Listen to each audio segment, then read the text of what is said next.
Hi, happy new month everyone. So we're going to be making plantain frittata this morning. So let's go.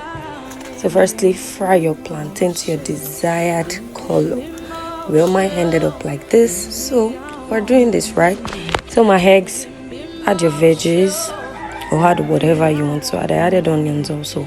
So I added my seasoning cube, curry, thyme, salt, all spices, and then I'm going to give this a good mix. I added hot pepper also, yes. So give that a good mix or whisk, anything you're using, right? So my hot oil is in my pan already, and my eggs. So just pour that into the hot oil. I guess my oil was too hot, but then we'll have the same result. So just arrange your plantain into the egg mixture. You want to arrange this because you want the plantain to go right inside the egg.